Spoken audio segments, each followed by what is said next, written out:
నరకాసురుడు చనిపోయిన తరువాత దీపావళి జరుపుకున్నట్టు, మహిషాసురుడు చనిపోయిన తరువాత విజయదశమి చేసుకున్నట్టు, వశీకర చనిపోయిన తరువాత మన ఊరు కూడా పండగ జరుపుకుంటుంది. ఏ అవని, శక్తికి మించి, స్థాయికి మించి, బలానికి మించి మాట్లాడుతున్నావు. బలగానికి మించి మాట్లాడుతున్నావు. నీ వెనుకున్నది ఈ ఊరొక్కటే. నా వెనుకున్నది భూత ప్రేత పిశాచ సామ్రాజ్యం. నా ప్రాణాలు తీయడానికి కంకణం కట్టుకుని నా ప్రాణాలు ఎక్కడున్నాయో తెలుసుకుంటానని ప్రగల్భాలు పలుకుతూ శబదాలు చేస్తున్నావు. నిన్నంత తేలిగ్గా వదులుతానా? నీ కుటుంబాన్ని మరింత ఇబ్బంది పెట్టి నువ్వే నా దారిలోకొచ్చి నా కాళ్ల మీద పడి శరణు కోరేలా చేస్తాను. మన మధ్య అంతిమ యుద్ధం మొదలైంది. నీ బలమెంతో నా బలమెంతో చూసుకుందాం. నువ్వు అల్లోడిపోయేలా కొత్త ఆయుధాన్ని నీ మీద ప్రయోగిస్తాను. సిద్ధంగా ఉండు.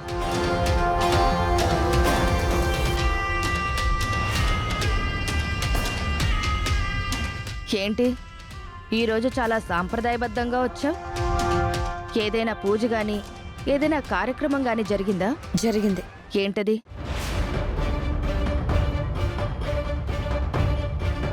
ఇది జరిగింది. పెళ్ళా? ఎవరిని చేసుకున్నావు? జగన్నాథం మనవడు రవీంద్రను తప్పనిసరి పరిస్థితిలో చేసుకోవాల్సి వచ్చింది. అంత తప్పనిసరి పరిస్థితి ఏమొచ్చింది? గతంలో శ్రీకర్ని చేసుకోవాల్సిన పరిస్థితి వచ్చింది. ఎందుకంటే ఆ ఇంటికి కోడలివైతేనే మనకు ముక్కు పుడక దక్కుతుందని అనుకున్నాం. ఇప్పుడేమైంది? ఈ ఊరితో నాకు సంబంధం లేదు అని అంటున్నారు. ఊరు నుంచి బయటికి పొమ్మనే పరిస్థితి కూడా వచ్చింది. ఎందుకంటే బాంబు విషయంలో అందరికీ దొరికిపోయాను కాబట్టి. అందుకే బాగా ఆలోచించి రవీంద్రను ఒప్పించి పెళ్లి చేసుకున్నాను. ఇప్పుడిది నా అత్తగారి ఊరైంది.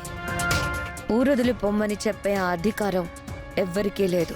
మన పని అయిన తర్వాత ఇటువంటి బంధాలను వదులుకుని రావాల్సి వస్తుంది నువ్వు. అందులో అనుమానమేముంది? ఈ తాళి బంధం తాత్కాలికం. ఈ 3 ముళ్ళు మరో 4 రోజులు మాత్రమే. ఈలోపు ఊరి సమస్య పరిష్కారం అయ్యే విధంగా, మనం వచ్చిన పని అయ్యే విధంగా మన ప్రయత్నం మనం చేయాలి. అందుకే రేపు నేను పల్లెటూరులోకి వద్దామనుకుంటున్నాను. ఏంటి? అవును మాయా, జనాల మధ్యలోకి వద్దామనుకుంటున్నాను. పిచ్చి పట్టిందా నీకు? నువ్వు అలా వచ్చావంటే జనాలు నిన్ను రాళ్లతో కొట్టి చంపుతారు. ఆ విషయం నాకు తెలీదనుకున్నావా? నువ్వొక పని చెయ్యి. నేనొస్తున్నట్టు ఊరిలో అందరికీ తెలియజేయి. నా మీద రాయి కాదు కదా, ధూళి కూడా పడకుండా నేను చూసుకుంటాను. ఏం చేస్తావు? నువ్వు ఊరి మధ్యలో సమావేశం ఏర్పాటు చేయి. ఈ ఊరికి తుది తీర్పునిస్తాను. నేనిచ్చే అవకాశాన్ని ఎలా ఉపయోగించుకుంటారో చూద్దాం. నువ్వెళ్ళు.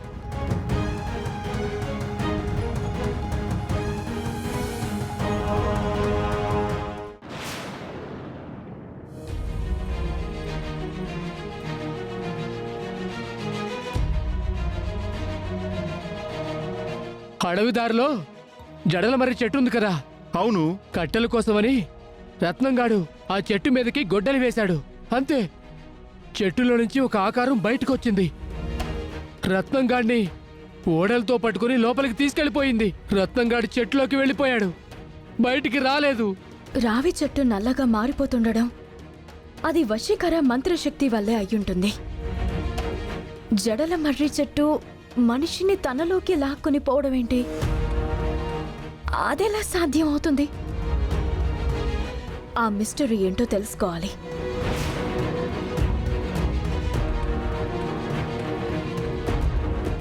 సుబ్బు, ఏంటమ్మా? ఆ రోజు మీ ఫ్రెండ్ని జడల మర్రి చెట్టు తనలోకి లాక్కుని పోయిందని చెప్పావు కదా? అవునమ్మా. ఆ విషయం గురించి ఇప్పుడెందుకు అడుగుతున్నారు? ఆ జడల మర్రి చెట్టు ఎక్కడుందో చెప్పు, నేను అక్కడికి వెళ్ళాలి. హ! ఆ చెట్టు దగ్గరికి వెళ్తారా? అవును, హ? ఎందుకమ్మా?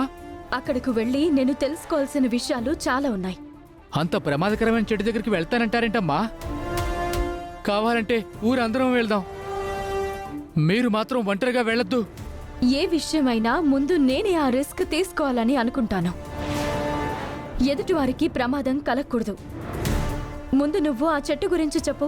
సరే అమ్మా, మీ ఇష్టం. ఊరవతల ఉత్తరం వైపు కిలోమీటర్ దూరంలో నాగులకొండ ఉంటుంది.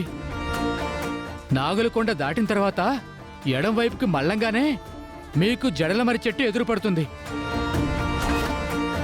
కొరివి దెయ్యం తల విరబూసుకుని ఉంటే ఎలా ఉంటుందో ఆ విధంగా ఉంటుందమ్మా, భయంకరంగా. Thank you. కానీ మీరు అటువైపుకి వెళ్ళకపోవడం మంచిదని నా అభిప్రాయం. తర్వాత మీ ఇష్టమమ్మా.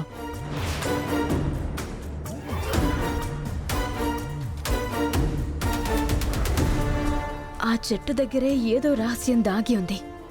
నా ఎంక్వైరీ జడల మర్రి చెట్టు దగ్గర నుంచే మొదలు పెడతాను.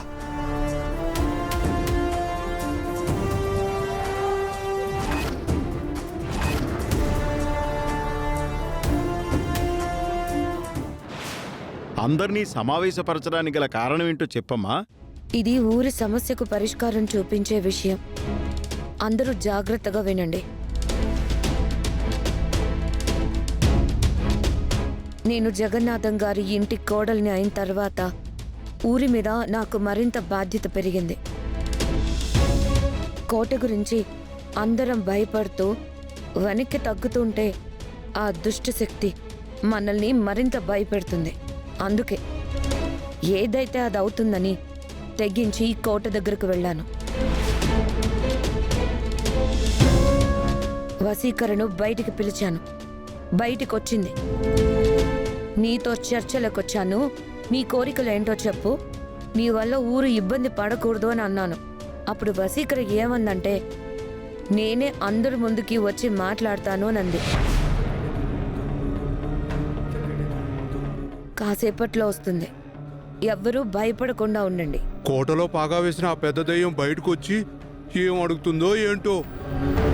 అటువంటి పిశాచానికి మనుషులకి మధ్య మీటింగ్ అంటే బహుశా ఇలా ఎక్కడా జరుగుండదేమో.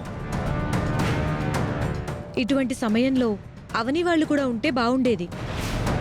ప్రతి దాంట్లో వాళ్ళ జోక్యం అనవసరం. బాధ్యత మాయ తన భుజస్కంధాల మీద వేసుకుంది కదా, ఏం చేయగలుగుతుందో చూద్దాం. మా అందరి గురించి నువ్వు కోట దగ్గరికి వెళ్ళడం చాలా గొప్ప సాహసం తల్లి. అవునమ్మా, 6 దాడితే 6 బయటున్న అరుగు మీద కూర్చోవడానికి కూడా భయమవుతున్న రోజుల్లో ఆడపిల్లవి ధైర్యలక్ష్మి అయి వెళ్ళావు. జై కాపాలిక.